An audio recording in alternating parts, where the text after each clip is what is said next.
Theory. तो heading लगा लीजिए ऑर्डिनल थ्योरी। ठीक है, ऑर्डिनल थ्योरी। ऑर्डिनल थ्योरी को प्रेफरेंस थ्योरी भी बोलते हैं। ठीक है, प्रेफरेंस थ्योरी, प्रेफरेंस थ्योरी, या फिर इसी को इंडिफरेंस कर्व थ्योरी भी बोलते हैं। तो इसके 3-4 नाम हैं, ऑर्डिनल थ्योरी कह लो, या प्रेफरेंस थ्योरी कह लो, या इंडिफरेंस कर्व थ्योरी। तो इस थ्योरी में सर्वप्रथम जो हम लोग पढ़ने वाले हैं जो चीज, वो चीज है assumption, assumption of this theory, assumption of, assumptions और एक्जियम, एक्जियम्स, यानी assumptions of the ordinal theory, assumption of the preference theory, या assumptions of the indifference curve theory, या फिर axiom of preference theory, ordinal theory, या फिर axiom का मतलब होता है हिंदी में नियम या मान्यता। ठीक है ना, इसको बोलते हैं। तो अजम्पशन में हमने कल आपको बताया था, और उसी को जो है बराबर 1 बाय 1 समझाएंगे। तो पहली अजम्पशन क्या है आपके, देखो अजम्पशन पढ़ने के पहले थोड़ा सा एक चीज मैं बताने का प्रयास करूंगा कि जैसे प्रेफरेंस, जैसे आप लोगों से मैं पूछूं कि जैसे मैंने एक एग्जाम्पल ले लिया, ठीक है, एक एग्जाम्पल ले लिया मैंने कि सुबह सुबह जैसे हमारे भारत में सुबह सुबह का नाश्ता क्या होता है, जलेबी और समोसा, यही होता है ना, जलेबी और समोसा सुबह सुबह हमारे यहाँ काफी बिकता है। जैसे इलाहाबाद प्रयागराज साइड में चाहो तो सुबह सुबह आलू बंडा और दम आलू बिकता है, बहुत बढ़िया। लखनऊ आ जाओ तो लखनऊ में खस्ता और छोला और आलू के साथ बहुत अच्छा लगता है, जैसे कि मैं आज खाया भी हूँ। तो अभी भोपाल में चले जाओ, सुबह सुबह पोहा और चाय मिलता है, भोपाल का पोहा बड़ा अच्छा लगता है, इंदौर का। मैंने इंदौर गया तो मुझे पोहा वहाँ का, वहाँ मीठा पोहा मिलता है, जैसे सालनी है वहाँ खाई होंगी। भोपाल वगैरह में पोहा और इंदौर में पोहा अच्छा मिलता है। तो ये सुबह का नाश्ता है। अगर मैं कहूँ आपसे कि 2 जलेबी 3 समोसा एक बंडल है, ठीक है, दूसरा बंडल है 4 जलेबी 3 समोसा, और तीसरा बंडल है 3 जलेबी 4 समोसा। अब ये आपके पास मैंने प्रेफरेंस रख दी, ठीक है, ये आपको मैंने कहा कि प्रेफरेंस रख दी, 2 जलेबी 3 समोसा ले लो, पहला बंडल है ए बंडल। दूसरा बंडल है 4 जलेबी 3 समोसा ले लो, ठीक है, और 3 जलेबी 4 समोसा ले। तो इस तरह के बंडल को क्या बोलते हैं, कंजप्शन बंडल। इस तरह के इकोनॉमिक्स में इसको अपने प्रेफरेंस को, अपने अधिमान को व्यक्त जिससे किया जाता है उसको कंजप्शन बंडल बोलते हैं।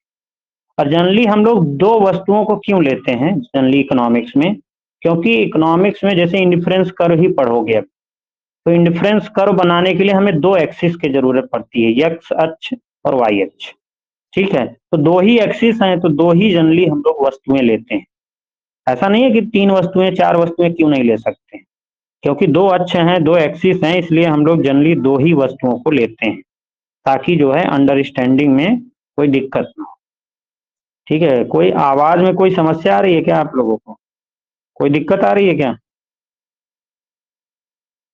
क्यों बेटा? नहीं सर। अच्छा, मेरा कोई नेटवर्क में प्रॉब्लम आ रही है क्या बेटा? कोई समस्या आ रही हो तो बताइए। ठीक है, चलिए आगे बढ़ते हैं। किया है वो मेरे यहाँ से इशू है थोड़ा, अब ठीक है। चलिए ठीक है, ठीक, ओके। तो जनरली हम लोग अपने प्रेफरेंस को, अपने अधिमान को व्यक्त करने के लिए कंजप्शन बंडल का इस्तेमाल करते हैं। इन सबको हम लोग क्या बोलते हैं, A bundle, B bundle, C bundle. Jalebi और समोसा, 2 जलेबी दे दो 3 समोसा दे दो, 4 जलेबी 3 समोसा दे दो, 3 जलेबी 4 समोसा दे दो। तो इन सभी को हम लोग क्या बोलते हैं, कंजप्शन बंडल। क्या बोलते हैं, कंजप्शन बंडल बोलते हैं। ठीक है ना, इन सभी को हम लोग क्या बोलते हैं, कंजप्शन बंडल बोलते हैं। उपभोग बंडल, हिंदी में क्या बोलेंगे, उपभोग बंडल बोलते हैं। ये एक प्रेफरेंस, ठीक है ना, कि हम ये मान करके चल रहे हैं कि उपभोक्ता अपनी प्रेफरेंस को इन उपभोग बंडल से व्यक्त कर रहा है, लेकिन अब उपभोक्ता क्या खाएगा, ए बंडल लेगा कि बी बंडल लेगा कि सी बंडल लेगा, ये निर्णय कैसे लेगा? ये निर्णय उसका विभिन्न मान्यताओं पर निर्भर करता है, विभिन्न अजम्पशन के ऊपर निर्भर करता है। तो अब वही अजम्पशन हम लोग देखेंगे कि वो किन किन अजम्पशंस को ध्यान में रख करके ये निर्णय लेगा कि हमें 2 जलेबी 3 समोसा खाना चाहिए, कि 4 जलेबी 3 समोसा खाना चाहिए, कि 3 जलेबी 4 समोसा खाना चाहिए। कौन सा बंडल वो प्रिफर करेगा? वो कैसे ये निर्णय लेगा? On the basis of assumption, on the basis of axioms. तो आइए देखते हैं वो कौन सी अजम्पशन है, वो कौन से मान्यताएं हैं जिनके आधार पर एक कंज्यूमर जो है अपनी प्रेफरेंस को चुनता है। ठीक है, तो अजम्पशन और एक्जियम हम लोग करने वाले। तो पहले तो लिख लेते हैं कौन कौन सी अजम्पशन या फिर एक्जियम्स हैं। तो पहली अजम्पशन या एक्जियम कौन सी है? कंप्लीटनेस। पहली अजम्पशन क्या है? कंप्लीटनेस। कंप्लीटनेस हिंदी में इसको बोलते हैं पूर्णता। क्या बोलते हैं? पूर्णता। दूसरी अजम्पशन क्या है बेटा? दूसरी अजम्पशन है रिफ्लेक्सिविटी। रिफ्लेक्सिविटी। रिफ्लेक्सिविटी। रिफ्लेक्सिविटी को हिंदी में क्या बोलेंगे? अपने अपने जैसा। ठीक है, अपने जैसा। तीसरा तीसरा है कॉन्टिन्यूटी या ट्रांजिटिविटी, लिख लो ट्रांजिटिविटी, सकर्मकता। ठीक है, चौथा है कॉन्वेक्सिटी। कॉन्वेक्सिटी हिंदी में बोलते हैं उन्नतोदरता। ठीक है, पांचवी अजम्पशन है मोनोटोनिसिटी। मोनोटोनिसिटी इसको हिंदी में बोलते हैं एक दिष्टता। एक दिष्टता। एक दिष्टता। छठवीं अजम्पशन है लोकल नॉन सैटिएशन। Local non सैटिएशन। और सातवीं अजम्पशन है लोकल नॉन सैटिएशन को क्या बोलते हैं? स्थानीय स्थानीय अतृप्ति। अतृप्ति। ठीक है, और एक होता है नॉन सैटिएशन। नॉन सैटिएशन अतृप्ति। अतृप्ति। ठीक है, तो ये कुछ अजम्पशन हैं जिन अजम्पशन पर हम लोग ये निर्धारित करेगा कंज्यूमर कि हमें उन कंजप्शन बंडल में से कौन सा बंडल चुनना है, किसको वो प्रेफरेंस देगा। ठीक है ना। और एक दो अजम्पशन है रेशनैलिटी। रेशनैलिटी जिसको हिंदी में बोलते हैं विवेकशीलता। ठीक है, विवेकशीलता। और नौवीं अजम्पशन है ऑर्डिनल यूटिलिटी। Ordinal utility. ठीक है, और 10वीं अजम्पशन है DMRS, diminishing marginal rate of substitution. 11वीं अजम्पशन है कांस्टेंट इनकम, स्थिर आय। तो ये 10 अजम्पशन 11 अजम्पशन है जो हम लोगों को 1 बाई 1 समझना है। तो चलें स्टार्ट किया जाए। क्यों भाई, सभी लोगों ने 10वां अजम्पशन लिख लिया है कि नहीं? सर जल्दी जल्दी। 6वीं हाँ 7वीं 8वीं बता दीजिए, थोड़ा नेटवर्क इशू हो गया था। बैक कर दीजिए सर, पिछला पेज बैक कर दीजिए। हाँ, लिख लीजिए फटाफट। फटाफट पे जल्दी से लिख लीजिए, फिर शुरू करते हैं कहानी।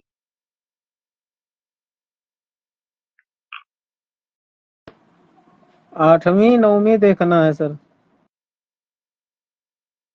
अच्छा, अब देख लो। रेशनैलिटी 8वीं है, 9वीं है ऑर्डिनल यूटिलिटी। क्रमवाचक उपयोगिता जिसको हिंदी में बोलते हैं, ठीक है ना। तो चलें आगे अब, क्यों भाई, चलें आगे।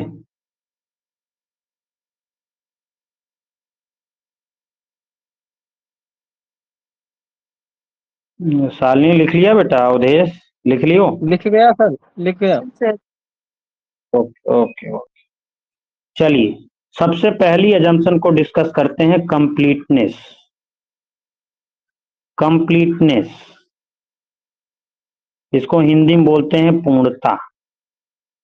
अब ये बताओ आप लोग जरा हमें, जैसे अभी मैंने आपको बताया था प्रेफरेंस, अधिमान, 3 बंडल दिया हुआ था, 2 समोसा 3 जलेबी, 4 समोसा 2 जलेबी, तो वो कौन सा बंडल चूज करेगा, कोई भी कंज्यूमर या व्यक्ति कौन सा बंडल चूज करेगा, कैसे पता लगाएगा? जब उसको तीनों बंडल के बारे में पूर्णतः नॉलेज हो, पूर्णतया नॉलेज हो, कंप्लीट नॉलेज हो, तभी तो पता लगाएगा कि हमारे लिए कौन सा अच्छा है, हमारे लिए कौन सा अच्छा है। तो यानी कंप्लीटनेस का मतलब है कि कंज्यूमर हमेशा उन बंडल को बारे में पूरा नॉलेज रखता है, तभी तो कंपेयर कर पाएगा कि तीनों बंडल में से हमारे लिए कौन सा अच्छा है, ठीक है। और तभी वो रिजल्ट निकाल सकता है कि हम ये बंडल, ये उपभोग बंडल मैं चुन सकता हूँ, हमें 2 जलेबी 4 समोसा अच्छा रहेगा हमारे लिए। तो कंप्लीटनेस का मतलब क्या है कि कंज्यूमर के पास कंजप्शन बंडल का, उपभोग बंडल का कंप्लीट नॉलेज होना चाहिए, पूर्ण ज्ञान होना चाहिए उसके पास जो बंडल दिए हुए, तभी वो कंपेयर कर सकता है कि हमारे लिए कौन सा बंडल अच्छा है या बुरा है या खराब। समझ में आया? तो लिख लीजिए, इसका मतलब दूसरे लैंग्वेज, दूसरे उससे लिख दे रहा हूं, इसका मतलब कंज्यूमर हमेशा 2 बंडल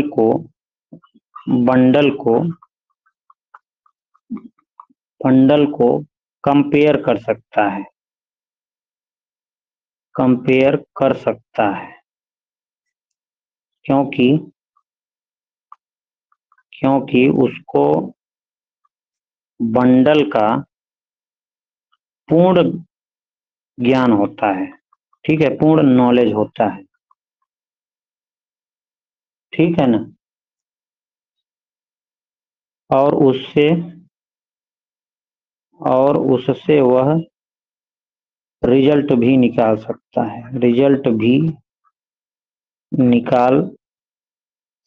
है, कि उसको कौन सा बंडल चुनना चाहिए।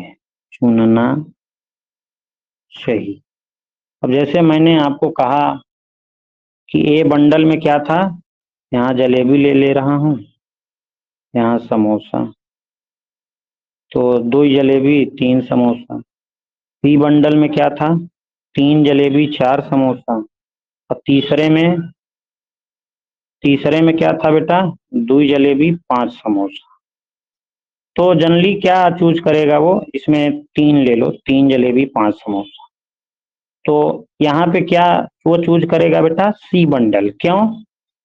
क्योंकि सी जो है, C is preferred to A and B.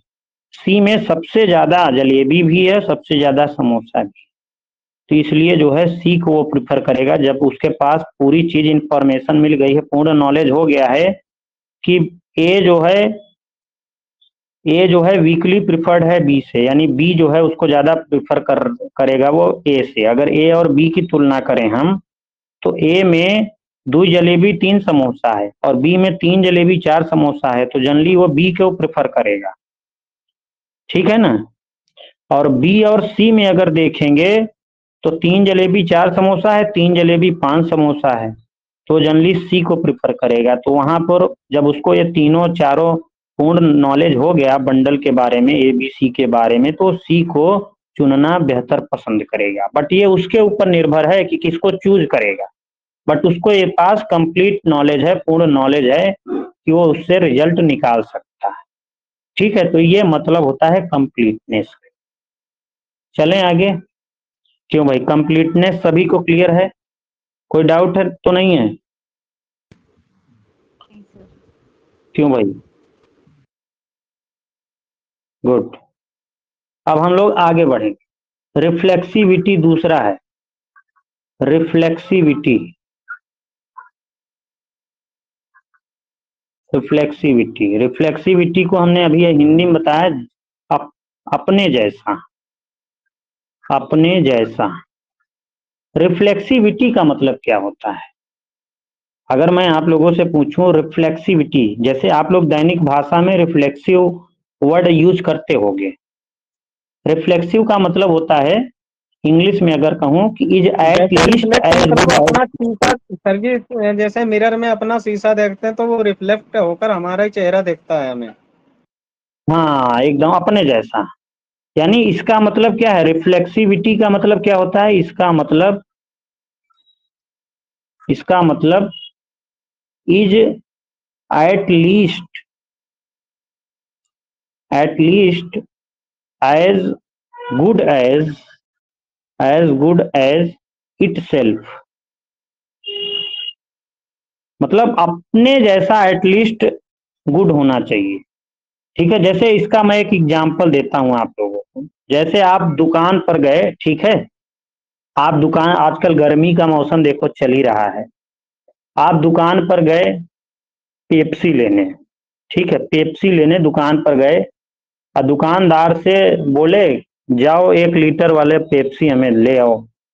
तो दुकानदार गया, फ्रिज खोला, अब फ्रिज में 1 लीटर की सारी पेप्सी रखी हुई। ठीक है, 1 लीटर की सारी पेप्सी रखी हुई।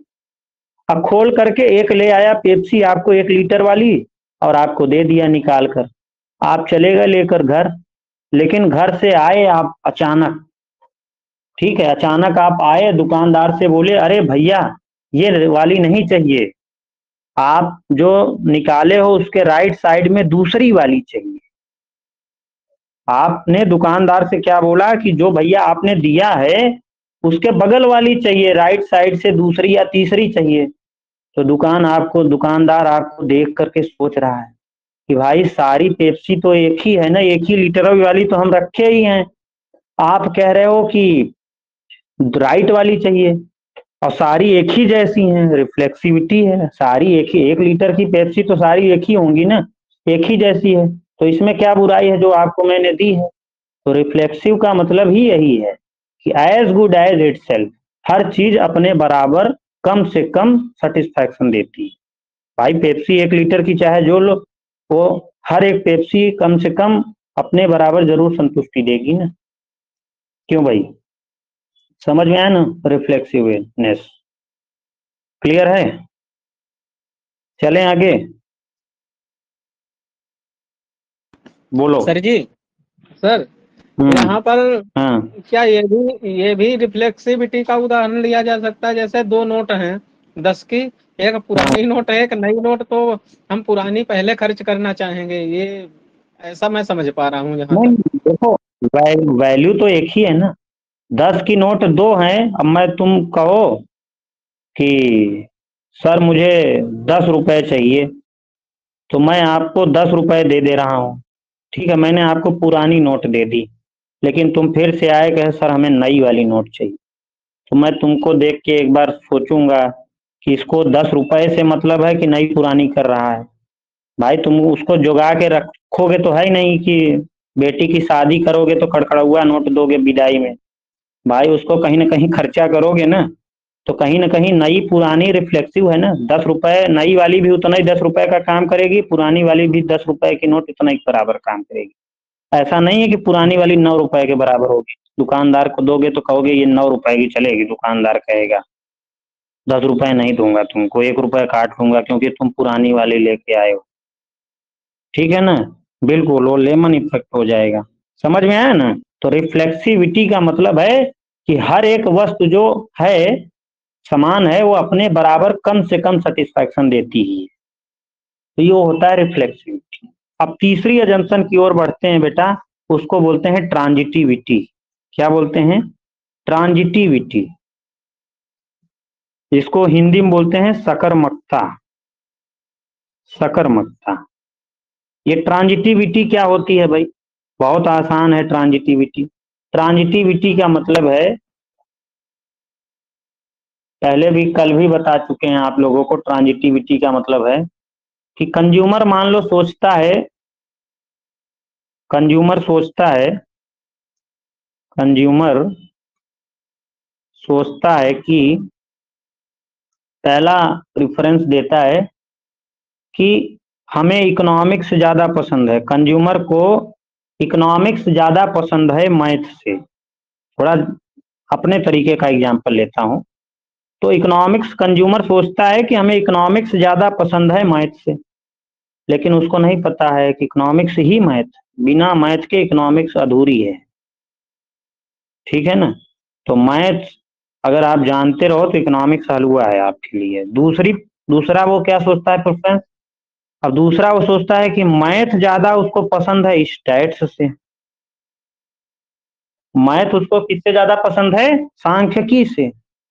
तो एक ट्रांजिटिव नियम कहता है कि अगर ये दो चीजें गिवन हैं, दी हुई हैं, उसको इकोनॉमिक्स ज्यादा पसंद है मैथ से और मैथ ज्यादा पसंद है स्टैट से, तो एक चीज ये हो गई, दूसरी ये और तीसरी ये। अगर एक चीज दूसरे से पसंद है और दूसरी तीसरे से पसंद है तो पहली भी तो तीसरे से पसंद होगी, यानी इकोनॉमिक्स। तो निष्कर्ष क्या निकला? निष्कर्ष क्या निकला कि उसको इकोनॉमिक्स भी पसंद होगा स्टैट्स से। इसी को बोलते हैं ट्रांजिटिविटी। इसी को क्या बोलते हैं? ट्रांजिटिविटी। यानी कोई भी कंज्यूमर प्रेफरेंस, अपने प्रेफरेंस को दर्शाने के लिए ट्रांजिटिविटी को भी ध्यान में रखेगा कि अगर वो इकोनॉमिक्स को मैथ की तुलना में ज्यादा पसंद करता है और मैथ को स्टैट्स की तुलना में पसंद करता है, तो इकोनॉमिक्स को भी स्टैट्स से ज्यादा पसंद करेगा। इसी को बोलते हैं ट्रांजिटिविटी, सकर्मकता। समझ में आया? क्यों भाई, चलें आगे? जी सर, बिल्कुल बिल्कुल। अच्छा, चलिए चौथी अजम्पशन देखिए। चौथी अजम्पशन है कॉन्टिन्यूटी। चौथी अजम्पशन क्या है? कॉन्टिन्यूटी। इसको हिंदी में बोलते हैं सततता। सतता, सततता। ठीक है, या संगत भी बोलते हैं, संगतता। ठीक है, कॉन्टिन्यूटी या संगतता या सततता। जैसे आप लोग, जैसे मैं आप लोगों को बीच बीच में क्लास में बताता रहता हूँ, कॉन्टिन्यू बनाए रखो, कॉन्टिन्यूटी, लगातार पढ़ाई करते रहो। ये नहीं कि आज 10 घंटे पढ़ लिए तो कल सो रहे हो, बढ़िया मूवी वूवी देख के एकदम बढ़िया से खा पी के एकदम घर्राटे ले रहे हो। ऐसा नहीं है। एक बार जो बिहेवियर आपने अपना लिया पढ़ने का कि 10 घंटे डेली पढ़ना है, तो तब तक आपको 10 घंटे डेली पढ़ते रहना है जब तक आपका जो लक्ष्य है, जो गोल है, वो प्राप्त न हो जाए। तो वही कंज्यूमर का भी व्यवहार होना चाहिए। हिक्स और एलन कहते हैं कि कंज्यूमर भी अपनी प्रेफरेंस को निर्धारित करते समय कॉन्टिन्यूटी अजम्पशंस को जरूर अप्लाई करे। वो जो व्यवहार में जो चीजें ले आ रहा है वो शुरू से लेता आ रहा है, अचानक वो जंप न कर दे। यानी कोई कंज्यूमर अगर इकोनॉमिक्स को ज्यादा वरीयता देता है मैथ से, तो हमेशा इकोनॉमिक्स को ज्यादा वरीयता दे मैथ से। पता चला आज इकोनॉमिक्स पढ़ रहा है तो कल उसको मैथ पढ़ते हुए 10 घंटे देखा गया, परसों स्टैट्स पढ़ रहा है, तो कभी भी वो इकोनॉमिक्स का टीचर नहीं बन पाएगा। इकोनॉमिक्स का टीचर बनने के लिए आपको क्या करना पड़ेगा? डेली इकोनॉमिक्स पढ़ना पड़ेगा आपको। अच्छा, एकाएक आप मैथ और स्टैट्स पढ़ने लग जाओगे तो इकोनॉमिक्स गई तेल लेने चली जाएगी इकोनॉमिक्स। तो इसलिए अगर आप कोई भी चीज पसंद कर रहे हो तो उस पर बने रहो। अगर आप सेब खाते हो तो सेब कुछ दिन तक खाओ, ये नहीं कि अगले दिन तुम आ गए बनाना खा रहे हो, ठीक है, अमरूद खा रहे हो, अनार खा रहे हो। तो कॉन्टिन्यूटी का मतलब है कि अगर इंसान एक चीज को प्रेफरेंस दे रहा है तो हमेशा देता रहे, ठीक है, कुछ टाइम तक देता रहे। एकाएक उस प्रेफरेंस में, उसके बिहेवियर में परिवर्तन नहीं होना चाहिए, चेंज नहीं होना चाहिए। उसको बोलते हैं कॉन्टिन्यूटी। समझ में आया? क्यों भाई, क्लियर है? जी जल्दी सर। बताओ, सभी को क्लियर है ना? जल्दी जल्दी आंसर बताया करो सब लोग।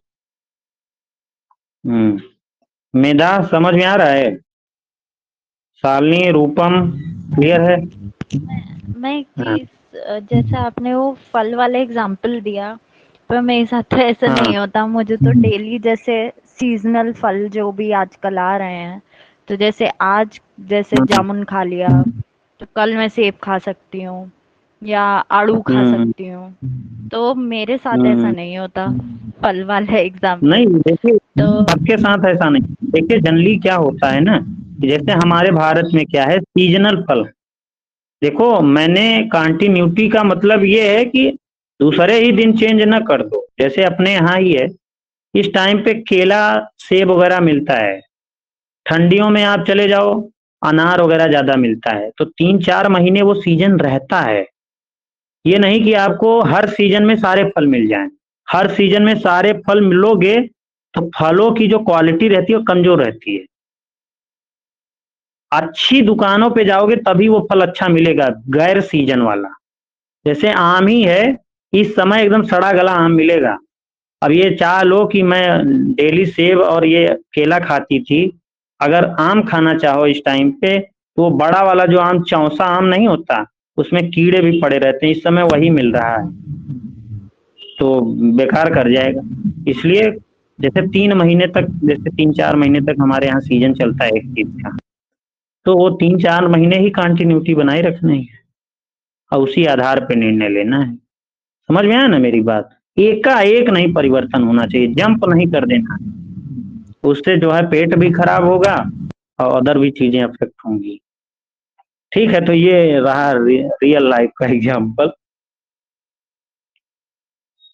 तो चलिए आगे बढ़ते हैं। अब आगे बढ़ेंगे, पांचवी एजम्पशन। पांचवी एजम्पशन है कॉन्वेक्सिटी। कॉन्वेक्सिटी एजम्पशन बहुत इंपॉर्टेंट है।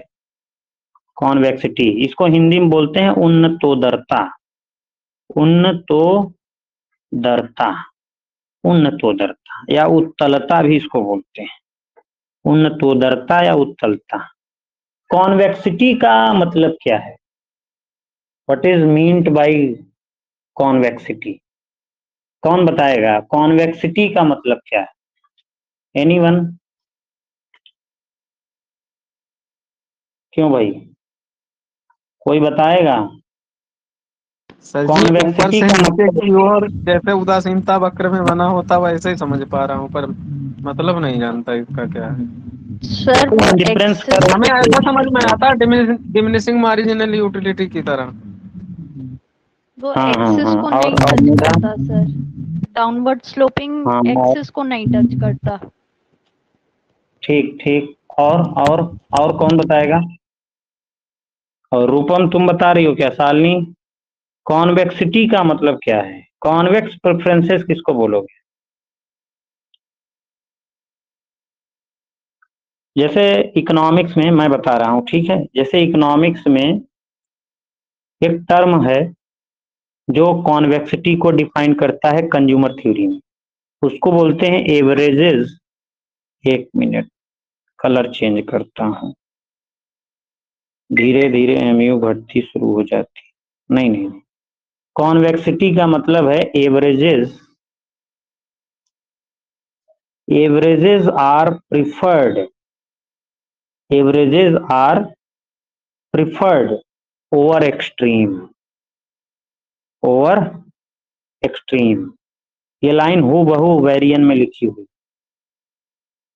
Averages are preferred over extremes, यानी कॉन्वेक्सिटी का मतलब होता है कि कंज्यूमर को औसत बंडल पसंद होता है एक्सट्रीम बंडल से। Averages are preferred over extreme, यानी एक कंज्यूमर को, एक कंज्यूमर को औसत बंडल, औसत बंडल ज्यादा पसंद होता है, ज्यादा पसंद होता है एक्सट्रीम बंडल से, एक्सट्रीम बंडल से। ठीक है, अगर averages are preferred over extreme है तभी कोई भी कर्व कॉन्वेक्स माना जाता है, ठीक है ना। तो आइए इसको समझते हैं।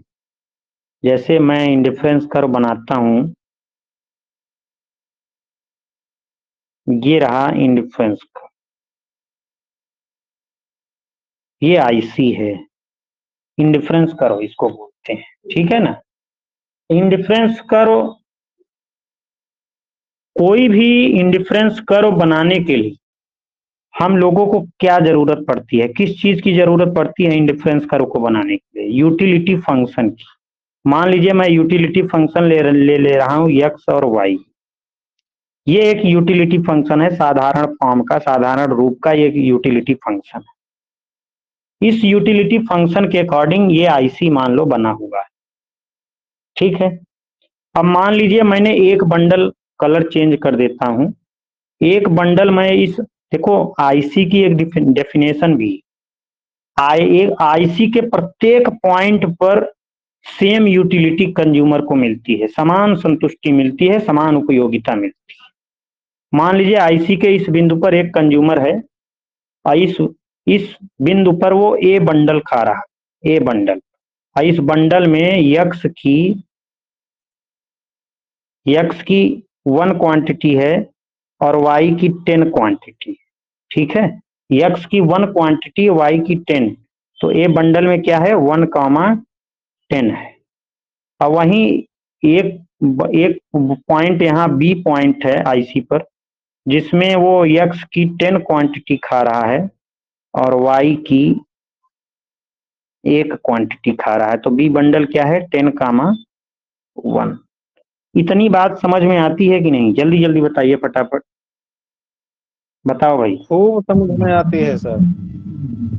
हाँ, तो इतनी बात समझ में आती है। तो ये एक्सट्रीम बंडल है, ये क्या है एक्सट्रीम बंडल है। एक इधर कोने पर लिया तो एक इधर कोने पर लिया, लेकिन कंज्यूमर को ये दोनों पसंद नहीं आते हैं। कंज्यूमर को पसंद क्या आता है? इनका एवरेज। तो इनका एवरेज लोगे तो कहाँ आएगा, जल्दी बताओ। इनका एवरेज जैसे 10, 1, 11, जैसे यूटिलिटी फंक्शन से भी निकाल सकते हो। 10 प्लस 1 यानी 11/2। भाई दो चीजें हैं तो 11/2 यानी 5.5 आएगा। तो इनका एवरेज कहाँ निकलेगा 5.5, यानी 10 ये है तो ये 5.5 आएगा, इधर 5.5 आएगा, तो 5.5 तो इन दोनों को जरा मिला दो, तो यहाँ पे जो है आएगा। ये बंडल कंज्यूमर को पसंद है, मान लीजिए सी बंडल है, ये सी बंडल एवरेज बंडल है जो 5.5, यानी एक्स की वो 5.5 क्वांटिटी, वाई की भी 5.5 क्वांटिटी खा रहा है। ऐसा क्यों कर रहा है? यानी कंज्यूमर को एक्सट्रीम पसंद नहीं है। भाई एक्स की 1, वाई की तो 10 है, यहाँ एक्स की 10 है, वाई की तो 1 है, एक क्वांटिटी एक्स की तो ज्यादा है ना, इसमें वाई की ज्यादा है, तो क्या हर्ज क्या है? एवरेज वो क्यों प्रिफर कर रहा है? उसके पीछे का लॉजिक क्या है? अब मैं आप लोगों को, अगर वो ए बंडल चूज कर रहा है, ए एक्सट्रीम बंडल है, अगर वो ए बंडल चूज कर रहा है तो उसकी उपयोगिता उसको कितनी मिलेगी? उपयोगिता फलन क्या है? एक्स और वाई। तो यू ए बंडल चूज करने पर एक्स कॉमा वाई, एक्स कितना है 1 है 10, तो 1 गुणा 10 कितना हो जाएगा 10। यानी अगर वो ए बंडल चूज करता है तो उसको उपयोगिता कितनी मिलेगी 10 यूटिलिटी मिलेगी। अगर वो बी बंडल चूज करता है तो 10 गुणा 1 मतलब 10, यानी बी बंडल पे भी 10 यूटिलिटी मिलेगी। लेकिन अगर वो एवरेज बंडल चुनता है, औसत बंडल चुनता है, तो उसको क्या मिलेगा बेटा? उसको क्या मिलेगा 5.5 गुणा 5.5। भाई यूटिलिटी फंक्शन क्या है एक्स कॉमा वाई, तो एक्स गुणा वाई, तो 5.5 गुणा 5.5 पचम 25 कितना आ जाएगा 30.2 पॉइंट। तो यूटिलिटी कितना आएगी 30.25। तो देखो एवरेज क्यों वो प्रिफर कर रहा है, क्योंकि एवरेज से उसकी उपयोगिता ज्यादा है एक्सट्रीम की तुलना में। अब अगर यहाँ पे वो जाना चाहता है तो यहाँ से एक और आईसी जाएगा ना, भाई उस आईसी पर नहीं है, यहाँ से अभी दूसरी आईसी चली है, ये आईसी पर, ये इस आईसी पर कितना यूटिलिटी मिल रही है 30.25, जबकि सेम आईसी पे उसको कितना यूटिलिटी मिल रही थी 10 का। तो इधर जाने का प्रयास करेगा ना, तो उसका कंजप्शन सेट किधर जाने का है, ये वाला एरिया वो प्रिफर करेगा, ये वाला एरिया पूरा, ये वाला एरिया देख रहे हो ना, ये वाले एरिया में वो जाना प्रिफर करेगा, क्योंकि एवरेज में उसको उपयोगिता ज्यादा मिल रही है, जबकि एक्सट्रीम बंडल वो चूज कर रहा है तो उसकी उपयोगिता 10-10 है। इतनी बात समझ में आती है? क्यों भाई, इतनी बात सभी को क्लियर है? जल्दी बताओ। क्लियर है सर जी। अब कॉन्वेक्सिटी का मतलब क्या होता है पता है आपको? कोई भी कर्व कॉन्वेक्स कब कहलाता है? कोई भी, मान लीजिए ये शेडेड एरिया मैंने दर्शाया है, शेडेड एरिया में ही कंज्यूमर रहना पसंद करता है और कहीं रहना पसंद नहीं करेगा। तो शेडेड एरिया में कोई भी बिंदु लो, और वो बिंदु, कोई दो बिंदु लो, मैंने कॉन्वेक्स सेट आप लोगों को पढ़ाया हुआ है। तो कॉन्वेक्स सेट क्या होता है? कोई भी आप 2 पॉइंट लो उस सेट में जिसमें कंज्यूमर रहना पसंद कर रहा है, प्रेफरेंस कंज्यूमर की इसी शेडेड एरिया में रहने का है। तो इसमें कोई भी 2 पॉइंट लो और वो 2 पॉइंट इस सेट में ही लाई करे, तो उस तरह के सेट को कॉन्वेक्स सेट या कॉनकेव कॉन्वेक्स कर्व बोलते हैं। तो देखो हम ये 2 ए और बी जो पॉइंट लिए हैं ये विद इन द सेट हैं, विद इन द सेट हैं, इसलिए ये आईसी जो है कॉन्वेक्स मानी जाएगी। और आईसी कॉन्वेक्स कब मानी जा रही है? जब averages are preferred over extreme है, यानी कंज्यूमर को औसत ज्यादा पसंद है एक्सट्रीम से। अगर एक्सट्रीम पसंद आ जाएगा तो ये शेडेड एरिया खत्म हो जाएगा ना, तब कोई भी 2 पॉइंट लो तो विद इन द सेट लाई ही नहीं करेगा। विद इन द सेट कब लाई करेगा? जब ये एवरेज ज्यादा प्रिफर करेगा एक्सट्रीम की तुलना में। तो इस शेडेड एरिया में कोई भी 2 पॉइंट लोगे तो वो उसी शेडेड एरिया में आएगा। जैसे कि ए बी आ रहा है, यहाँ एक पॉइंट ले लो, यहाँ एक, ये भी सेट ही में आएगा जो प्रेफरेंस दे रहा है, जिसमें रहने का प्रयास कर रहा है, क्योंकि इस शेडेड एरिया में उसको ज्यादा यूटिलिटी मिल रही है एक्सट्रीम की तुलना में। तो मेरी बात सभी को क्लियर है? कोई डाउट हो तो आप लोग पूछ सकते हो, बताइए। क्लियर है? बोलो भाई। जी सर क्लियर है सर। सभी लोग बताओ भाई, सभी लोगों को क्लियर है? कोई डाउट हो तो पूछ सकते हो। शालिनी, अवधेश, मेधा, काजोल, रूपम, रूपानंद। हाँ, क्या पूछ रही हो? आपकी आवाज नहीं आ रही है मेधा जी। नहीं सर, कुछ नहीं, क्लियर है, ये बोल रही हूँ। तो अब एक चीज और मैं आप लोगों को बताना चाहता हूँ कि ये मैंने थोड़ी नई चीज आप लोगों को बताई है। Averages are preferred over extreme. अगर कंज्यूमर एवरेज को प्रिफर करेगा एक्सट्रीम से तो कॉन्वेक्स होगा। लेकिन अगर मैं कहूं कि कंज्यूमर अगर एवरेज प्रिफर न करे, एक्सट्रीम को प्रिफर कर दे, तब कैसे, तब आईसी कैसे बनेगी? क्या आप लोगों को पता है? वो चीज मैं आगे बताऊंगा, बट अगर मैं आप लोगों से ये क्वेश्चन पूछ रहा हूं कि अगर कंज्यूमर एवरेज को प्रिफर न करके एक्सट्रीम को प्रिफर करे तो आईसी कैसे बनेगी? एनीवन, कोई बता सकता है? सर जी क्यों भाई, कॉनकेव कोई बता बनेगा, सकता है? कॉनकेव कैसा बनेगा बनेगा? सर क्या? बिल्कुल कॉनकेव बनेगा। ठीक है, नतोदर आईसी बनेगी। अगर कंज्यूमर एवरेज को प्रिफर न करके एक्सट्रीम को प्रिफर करे तो आईसी कैसी बनेगी? कॉनकेव बनेगी। ठीक है ना? अगर कंज्यूमर एक्सट्रीम को प्रिफर करेगा एवरेज की तुलना में तो क्या बनेंगी? कॉनकेव आईसीज बनेंगी। ठीक है, ये भी क्वेश्चन यूजीसी नेट में गेट इकोनॉमिक्स में ये क्वेश्चन पूछा गया था कि अगर कंज्यूमर एक्सट्रीम बंडल को प्रिफर करता है एवरेज की तुलना में तो आईसी कैसी बनेगी? कॉनकेव बनेगी। ठीक है, आगे हम लोग इसको अपवाद में, एक्सेप्शनल केस में देखेंगे। ठीक है ना? अभी तो जो आईसी का शेप है जनरल, उसमें देखें। अब आते हैं आगे। ये तो मैंने कॉन्वेक्सिटी का वन ऑफ द डेफिनेशन बताई, लेकिन कॉन्वेक्सिटी का आईसी कॉन्वेक्स होती है, उन्नतोदर होती है, उसका एक और रीजन है।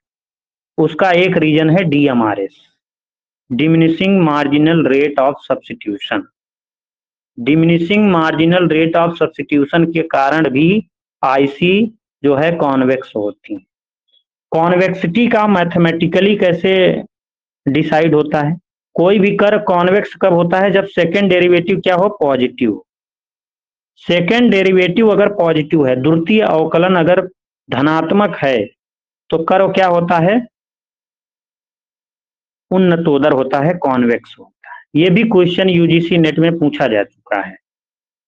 तो जनरली क्या होता है, जैसे जैसे मैं ऊपर से नीचे जाता हूं, इंडिफरेंस कर्व में जैसे जैसे हम लोग ऊपर से नीचे जाते हैं, तो एमआरएस क्या होता है बेटा? घटता जाता है।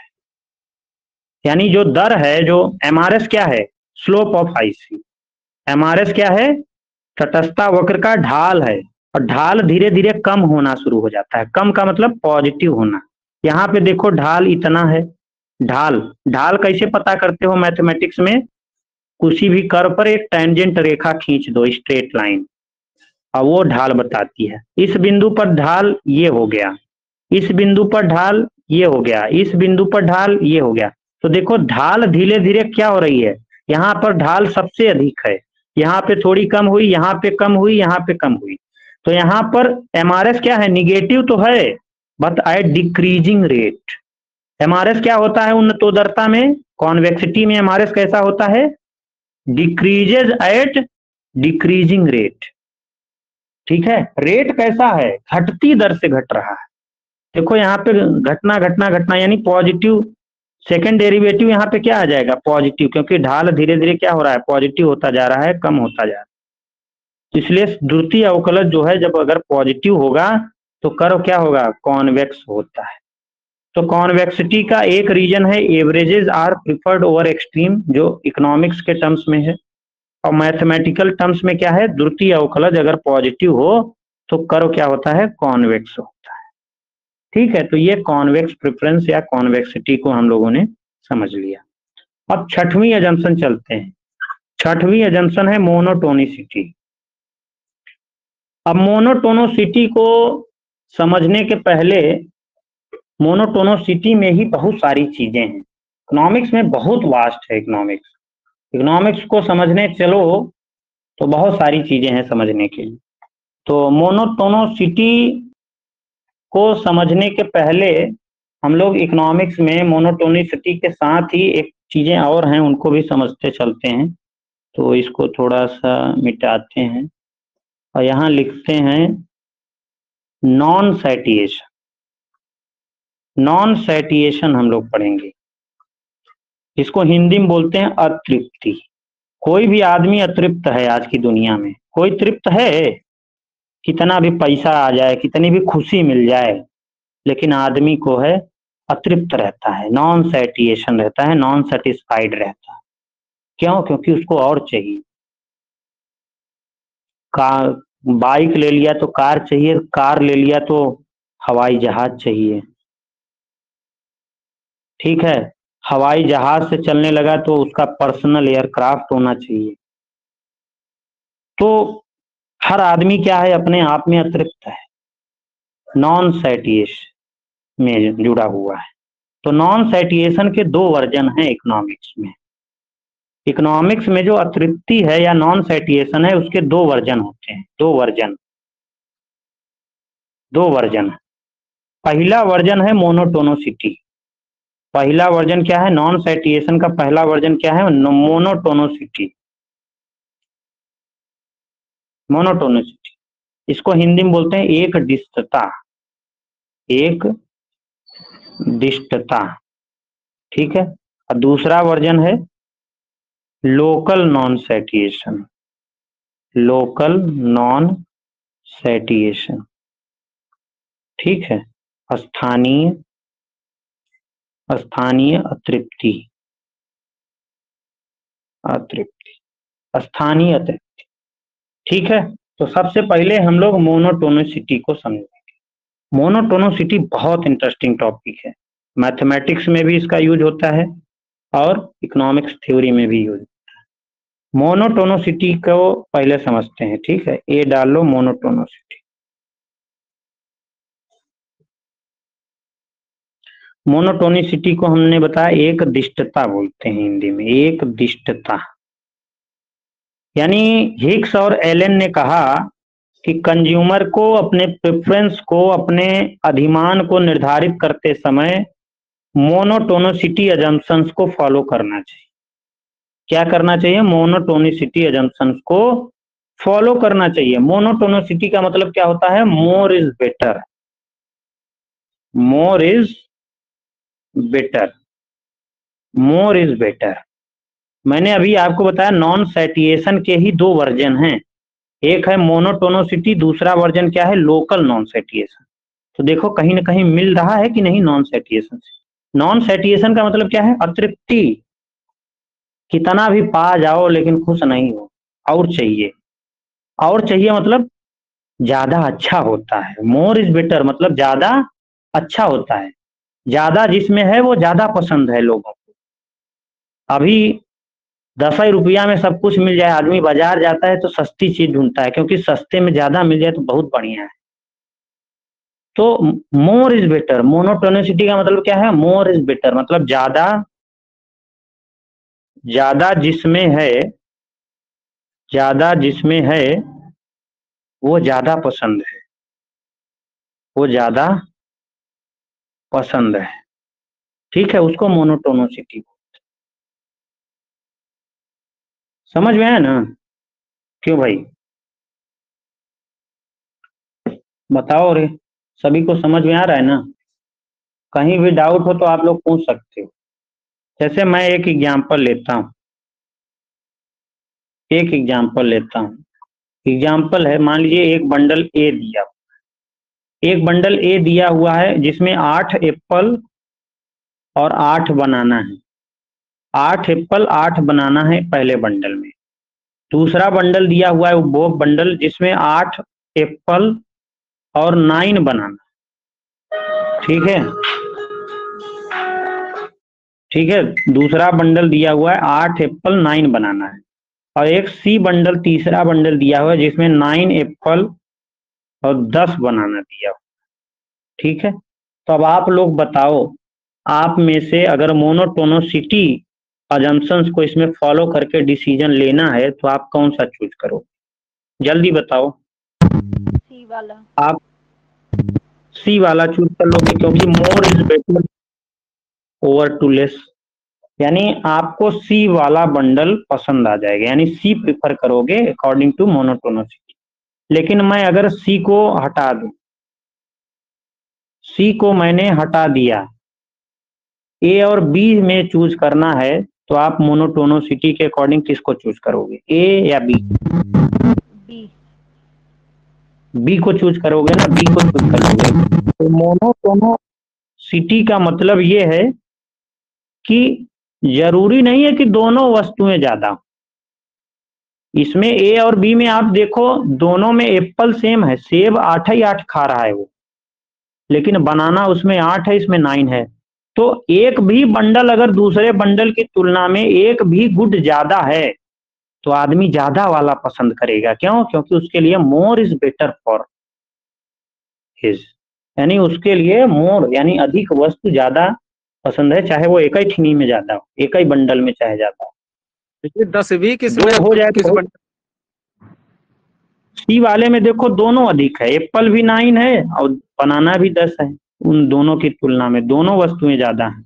लेकिन इसमें एक वस्तु सेम है, दूसरी वस्तु ज्यादा है, तब भी वो एक ही ज्यादा मिल रहा है, तब भी वो बी को चूज करेगा। तो इसका मतलब होता है मोनोटोनिसिटी। समझ में आया? क्लियर है? जल्दी जल्दी बताओ फटाफट।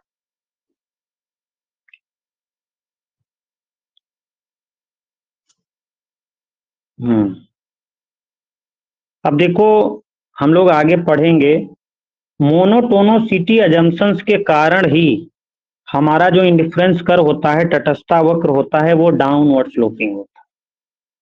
मोनोटोनिसिटी अजम्पशंस के कारण ही हमारा जो तटस्थता वक्र होता है, जो इंडिफरेंस कर्व होता है, वो डाउनवर्ड स्लोपिंग होता है। कैसा होता है? डाउनवर्ड स्लोपिंग होता है। कैसे होता है, आइए देखते हैं। मोनोटोनोसिटी एजम्पशन का वन ऑफ द बेस्ट ये विशेषता है कि मोनोटोनोसिटी के कारण ही जो तटस्थता वक्र है, जो इंडिफरेंस कर्व है, आईसी है, वो डाउनवर्ड स्लोपिंग होता है। IC is downward sloping, downward sloping, ठीक है ना। किसके कारण? मोनोटोनोसिटी के कारण होता है। तो आइए थोड़ा सा प्रकाश डाल देते हैं, थोड़ा सा। जैसे ये है,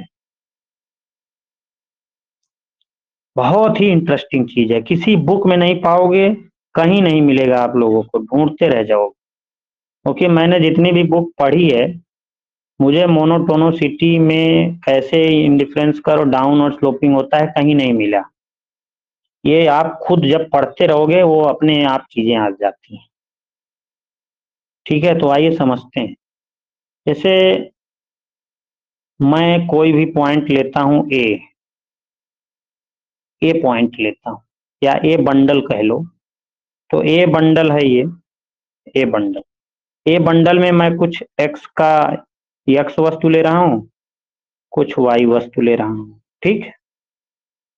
अगर मैं ए से बी पर जाता हूं, ध्यान से समझना आप लोग, ए से बी पर जाता हूं, ठीक है, बी बंडल पे। तो बी बंडल में ए तो सेम है ना, बी, भाई बी बंडल, ए से बी जाने पर देखो, यहाँ पे मैं वाई वस्तु ले रहा हूँ, यहाँ पे एक्स वस्तु ले रहा हूँ। तो ए से बी जाने पर एक्स वाई वस्तु तो सेम है ना, लेकिन एक्स वस्तु बढ़ जा रही है। तब आप लोग जरा हमें बताओ, ए से बी जाने पर मोनोटोनोसिटी होल्ड कर रही है ना। इस केस में कंज्यूमर क्या करेगा? ए बंडल प्रिफर करेगा कि बी बंडल प्रिफर करेगा? बी बंडल प्रिफर करेगा। क्यों? क्योंकि बी बंडल में ए तो वाई तो सेम है, एक्स की यूनिट ज्यादा है, तो it has more X and same Y. तो consumer prefer to B as compare to A. इतनी बात क्लियर हुई? अब मान लीजिए मैं बी गया, अब बी से सी की ओर जा रहा हूं, दिस इज सी बंडल। अब सी बंडल से ए से अगर सी पर कंज्यूमर जाता है, तो आप लोग जरा देखो, सी पर जाने पर वो एक्स की भी बढ़ा रहा है, वाई की भी बढ़ रही है। ए से सी पर जाने पर एक्स भी बढ़ रहा है, वाई भी बढ़ रहा है, यानी दोनों वस्तुएं बढ़ रही। तो वो सी पर क्या करेगा? ए की तुलना में सी को प्रिफर करेगा, सी बंडल को प्रिफर करेगा। क्यों? क्योंकि it has more of both good, x और वाई दोनों बढ़ रहे हैं। तो मोनोटोनोसिटी यहाँ पे भी होल्ड कर रही। और अगर वो सी से मान लीजिए डी पर जा रहा है, ठीक है, ये डी है, मान लीजिए यहाँ पर ये डी है, तो ए से डी पर जा रहा है, तो डी पर क्या होगा? डी पर देखो क्या हो रहा है, वाई तो सेम है लेकिन एक्स कम हो जा रहा है। तो कंज्यूमर ए की तुलना में डी को प्रिफर करेगा कि नहीं करेगा? जल्दी बताओ फटाफट, किसको प्रिफर करेगा, ए की डी को? डी को। डी को कहां से करेगा भाई? अभी मैंने आपको बताया कि मोर इज बेटर फॉर कंज्यूमर। तो डी पर जाने पर क्या हो रहा है? एक्स कम हो रहा है, जबकि वाई सेम है। समझ में आया ना मेधा? तो डी तो, आपकी आवाज बहुत खराब है। हेलो, हाँ बताइए। जब वो वाई की तरफ जा रहा है तो वो डी डी को नहीं बढ़ा रहा है, जब लेफ्ट हैंड साइड में जा रहा है, जब ए से डी तक। देखो, हाँ ए से डी पर जा रहा है, तो देखो वाई तो सेम होगा, बट एक्स कम हो जा रहा है ना। तो एक्स कम हो जा रहा है, तो उसको तो वाई तो उतना पहले से ही मिल रही थी, ए पर भी वाई सेम ही था, डी पर भी वाई सेम, लेकिन डी पर एक्स कम हो जा रहा है।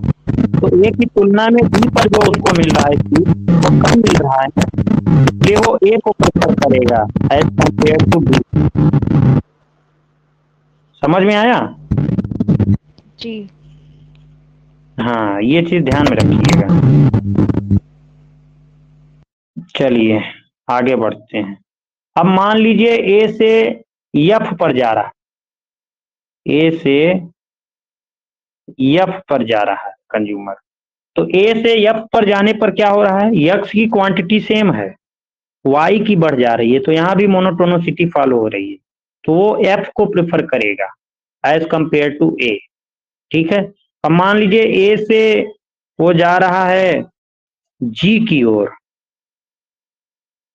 तो क्या वो ए को प्रेफर करेगा कि जी पर, क्योंकि ए से जी पर जाने पर क्या हो रहा है, सेम है, ए से जी पर जाने पर यक्स सेम है बट वाई कम हो जा रहा है, वाई ए पर इतना था, जी पर आने पर वाई इतना हो जाएगा, इतना हो जाएगा, तो यक्स सेम है, जी कम हो जाएगा, तो वो जी को प्रेफर नहीं करेगा, ए को ही प्रेफर करेगा। क्यों, क्योंकि ए पर उसको यक्स और वाई ज्यादा मिल रहे हैं एज कंपेयर टू जी, तो ए को प्रेफर करेगा। अगर वो ए से ई पर आ रहा है, ए से ई पर, ये ई पॉइंट, तो ई पर देखो यक्स भी कम हो जा रहा है, वाई भी कम हो जा रहा है, तो वो ई को नहीं प्रेफर करेगा, क्योंकि दोनों वस्तुएं ई पर कम हो जा रही हैं, तो ए को ही प्रेफर करेगा। ये सारे पॉइंट सभी को क्लियर हैं कि नहीं, जल्दी जल्दी बताओ फटाफट। तो आप लोग देखो यहाँ पे सीखे क्या, कि ऊपर के जो एफ सी बी बंडल हैं, एफ वन, एक मिनट, ऊपर के जो एफ, एक मिनट, ऊपर के जो एफ सी बी बंडल हैं वो कंज्यूमर को प्रिफर्ड हैं ए की तुलना में। क्यों, क्योंकि ए की तुलना में एफ सी बी जो हैं वो ज्यादा बंडल दे रहे हैं, कम से कम एक वस्तु या दोनों वस्तु में। सी पर उसको दोनों वस्तुएं ज्यादा मिल रही, बी पर उसको एक्स ज्यादा मिल रहा है, वाई सेम है, एफ पर उसको एक्स सेम है, वाई ज्यादा मिल रहा है, तो यहाँ पर इन तीनों बंडल पर मोनोटोनिसिटी फुलफिल हो रही। लेकिन डी, ई और जी वो नहीं प्रिफर करेगा ए की तुलना में। क्यों, क्योंकि इन तीनों बंडल पर उसको लॉस हो रहा है। डी पर क्या हो रहा है, डी पर क्या हो रहा है, वाई सेम है, यक्स कम हो जा रहा है, ई पर दोनों वस्तुएं कम हो जा रही, और जी पर क्या हो रहा है, यक्स सेम है, वाई कम हो जा रहा है, तो इन तीनों को वो प्रिफर नहीं करेगा, तो नीचे तो किसी हालत में नहीं होगा। ठीक है, तो कंज्यूमर प्रिफर आगे जाएगा तो भाई सेम आईसी पे हमें रहना है ना, तो मान लीजिए कंज्यूमर यहां रहने का प्रयास करेगा, यहां।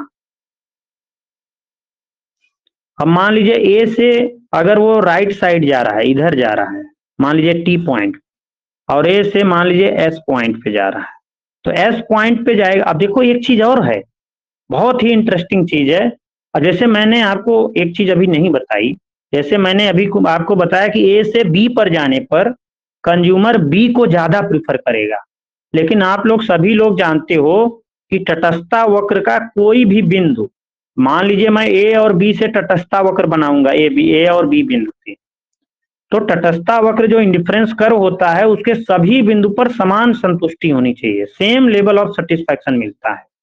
अब ये बताओ, जब ए से बी पर कंज्यूमर जा रहा है तो बी पर यक्स ज्यादा है, वाई सेम है, तो उसको क्या ए और बी पर समान संतुष्टि मिलेगी? नहीं, बी पर ज्यादा यूटिलिटी मिल रही है ए की तुलना में।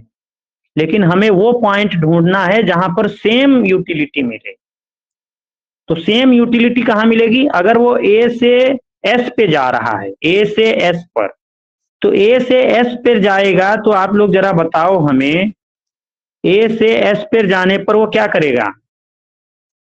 लेफ्ट साइड जा रहा है, ए से लेफ्ट और अप जा रहा है, लेफ्ट अप जा रहा है, तो लेफ्ट अप जाने पर, ए से एस पे जाने पर वो वाई की ज्यादा क्वांटिटी खा रहा है, यक्स की कम कर रहा है, तो यहाँ पे भी मोनोटोनिसिटी फुलफिल हो रही है, क्योंकि उसको यक्स ज्यादा मिल रहा है, वाई ज्यादा मिल रहा है, यक्स कम करना पड़ रहा है, तो यहाँ पे मोनोटोनिसिटी फुलफिल हो रही है। बट यहाँ पर ए और एस दोनों पर समान संतुष्टि मिल रही है, समान लेवल ऑफ यूटिलिटी मिल रही है। क्यों? क्योंकि एक बढ़ रहा है तो एक घट रहा है, यानी यहाँ पर ट्रेड ऑफ है, यानी यक्स वाई को बढ़ा रहा है तो यक्स को घटा रहा है, यानी ए और एस पर समान संतुष्टि मिल रही है बिकॉज ऑफ मोनोटोनिसिटी। मोनोटोनिसिटी में क्या है? कम से कम एक वस्तु ज्यादा मिले तब भी मोनोटोनिसिटी फुलफिल होती है ना, मैंने आपको पहले भी बताया। तो x कम कर रहा है, y बढ़ा रहा है, तो यहाँ भी मोनोटोनोसिटी फुलफिल हो रही, बट a और s पर जाने पर आपको समान संतुष्टि मिल रही, क्योंकि y को आप बढ़ा रहे हो तो x को घटा रहे हो, तो दोनों बिंदुओं पर समान लेवल ऑफ सेटिस्फैक्शन मिल रहा है। वैसे ही a से t पर जा रहा है तो वो क्या करेगा, वो y को कम कर रहा है, x को बढ़ा रहा है, तो यहाँ भी ट्रेड ऑफ है, यहाँ पे भी विपरीत संबंध है, x को बढ़ा रहा है तो y को घटा रहा है, तो t पर भी जितना a पर सेटिस्फैक्शन मिल रहा है उतना ही t पर भी मिलेगा, लेकिन एज एटलीस्ट वन गुड उसको ज्यादा मिल रही है, दूसरी कम कर रहा है, तो यहाँ भी मोनोटोनोसिटी फुलफिल हो रही है। तो as because of monotonicity ICs are downward sloping. Negative ढाल की कब होती है, मोनोटोनोसिटी के कारण। समझ में आया? क्यों भाई, इसके नीचे तो जा नहीं सकता। और आईसीज अब जैसे जैसे आईसीज अब अपवर्ड शिफ्ट होंगी तो वो भी मोनोटोनोसिटी के ही कारण होती है, क्योंकि अभी मैंने आपको बताया कि अगर वो सी बिंदु पर जाएगा तो दोनों वस्तुएं उसको ज्यादा मिलेंगी, तो उसका यूटिलिटी का स्तर ही चेंज आ जाएगा। भाई यस, ए और टी इन तीनों बिंदुओं पर यूटिलिटी सेम है, लेकिन अगर वो दोनों वस्तुएं बढ़ा दिया, सी बिंदु पर चला गया, तो सी बिंदु पर यस ए टी की तुलना में यूटिलिटी का स्तर ज्यादा हो जाएगा, तो इसलिए वो आईसी शिफ्ट हो जाएगी, विवर्तित हो जाएगी आगे की ओर। तो आईसी का विवर्तन भी किसके कारण होता है, मोनोटोनोसिटी के कारण। Because of monotonicity higher IC shows the higher level of satisfaction, और because of monotonicity ICs are downward sloping also. और वो मैंने आपको प्रूव कर दिया। समझ में आया सभी को? क्लियर है? जल्दी जल्दी बताओ। जी सर। ठीक है, तो आज की कथा यहीं पे समाप्त करते हैं, और कल की चलिए कथा आप यहीं से शुरू